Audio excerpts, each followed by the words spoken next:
बोले सच्चिदानंद भगवान की जय हो। रामचरितमानस में लिखा है कि विश्वामित्र महामुनि ज्ञानी बसहि विपिन शुभ आश्रम जानी। विश्वामित्र महामुनि ज्ञानी बसहि विपिन शुभ आश्रम जानी।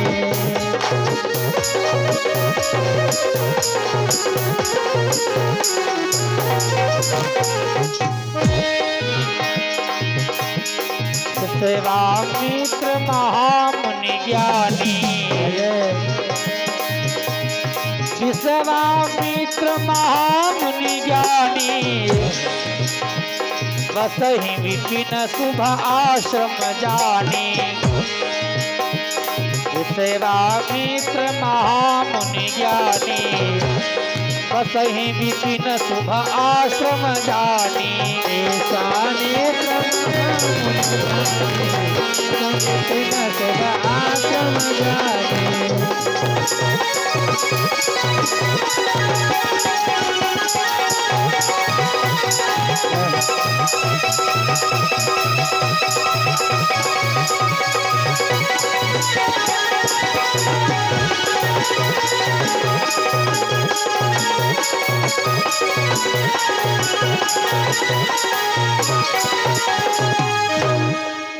विश्वामित्र महामुनि ज्ञानी ज्ञानियों में सर्वश्रेष्ठ विश्वामित्र जी महाराज एक जंगल में निवास करते हैं। संत भगवान का रोज का काम है यज्ञ को करना।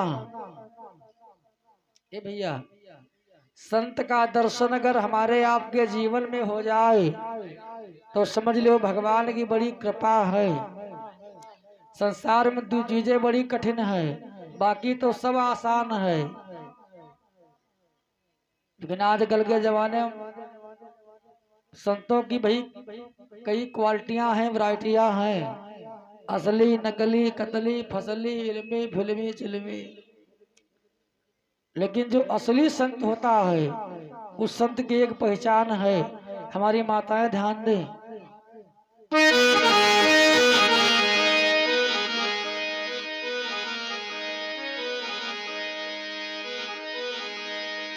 कि संत हृदय नव जय जय नीत समाना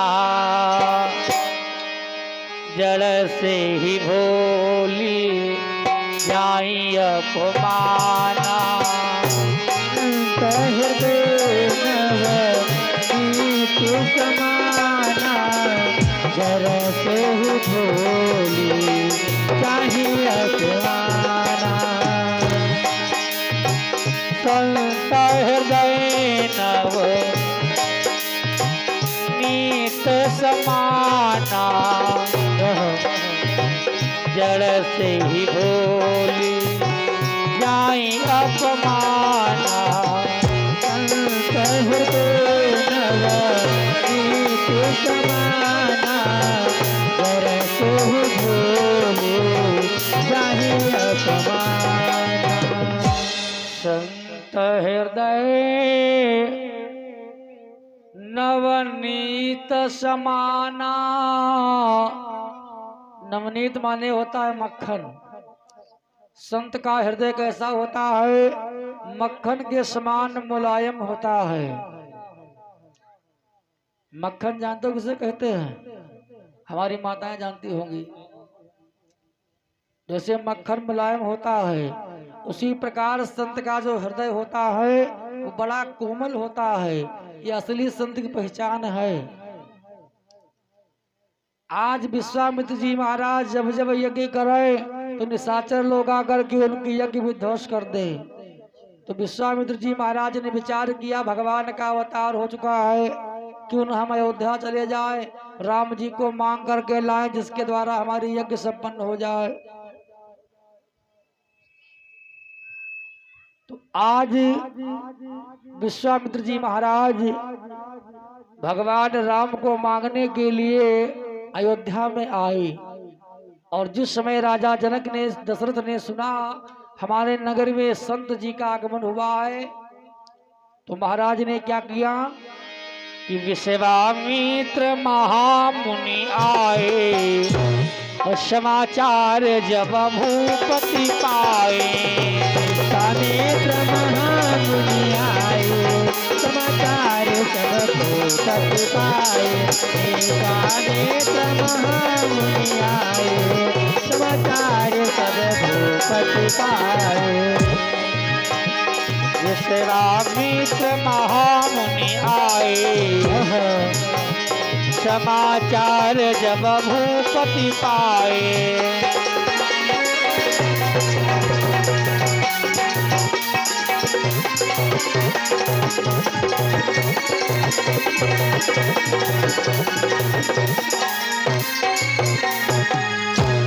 आज जिस समय महाराज ने सुना हमारे नगर में संत का आगमन हुआ है, ये भैया संत भगवान का स्वागत सम्मान करने के लिए नगर के बाहर आए।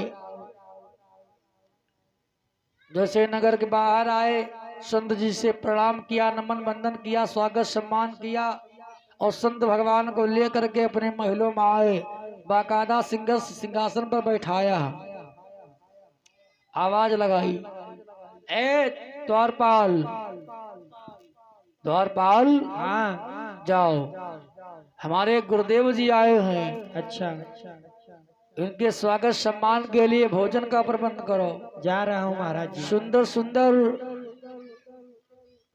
वस्तुएं लेकर के आओ, खाद्य पदार्थ लेकर के आओ, जिसके द्वारा हम अपने गुरु जी का सम्मान करें।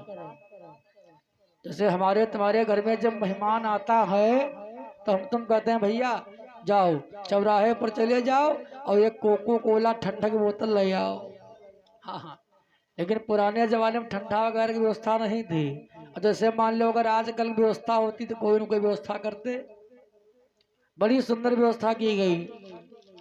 जब चाय नाश्ता सब हो गया तो दोनों हाथ जोड़ के महाराज बोले, गुरुदेव आपका दर्शन हो गया, समझो हमारा जीवन धन्य हो गया। क्योंकि हम भैया बता चुके संसार में सभी चीजें आसान है। गोस्वामी जी ने रामायण में लिखा है, मानस कहती है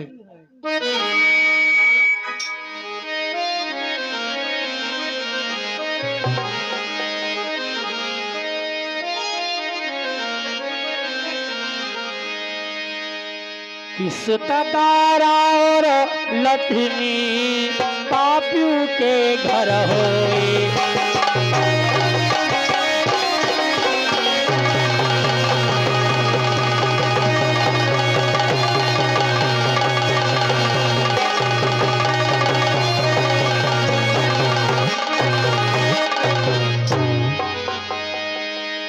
सुतदारा और लक्ष्मी पापियों के घर होए। और संत समागम हरि कथा तुलसी दुर्लभ दोए।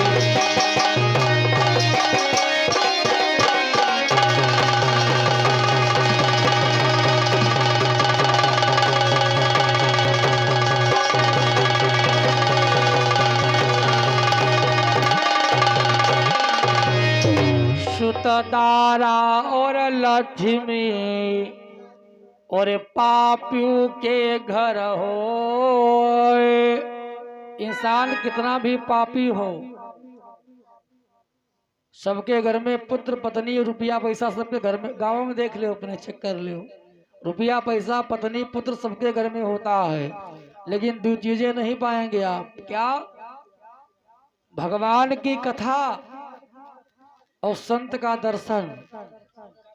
अगर ये दो चीजें हो जाए तो मेरे भैया समझ लेना चाहिए हमारे ऊपर भगवान की कृपा है।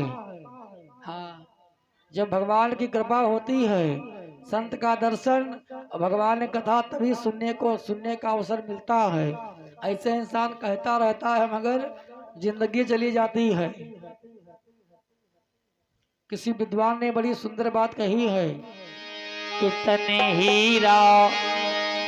हीराई दयो परे में तने हीरा हीरा गयो सफर में, तने हीरा हीरा गयो सफर में, तने हीरा कमाए गयो सफर में।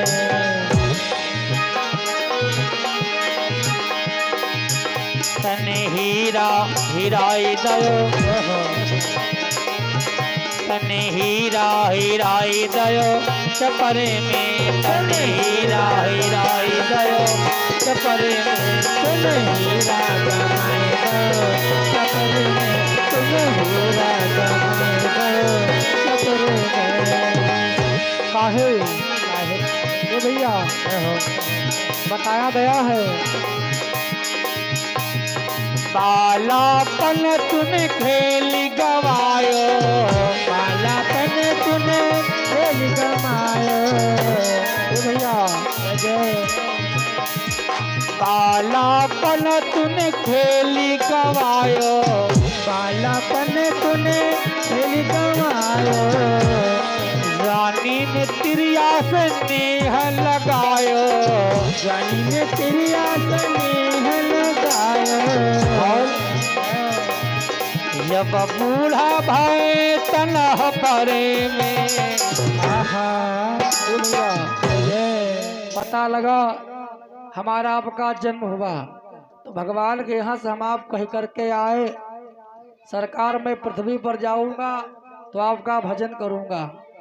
लेकिन जैसे संसार में हमारा आपका जन्म हुआ तो बालापन एक खेल कूद में चला गया, जवानी आई, विवाह हो गया, पुत्र पत्नी में जवानी चली गई, परिवार में समय चला गया, और आखिर में जब बुढ़ापा आ गया, जब किसी काम लायक हम आप नहीं बचे, सर हिलने लगा, कहावत कही गई अंत समय में क्या होता है कि लगेगा आंख में जाला, बहेगा नाक से नाला, और पड़े पड़े थूकते रहोगे पीछदानी।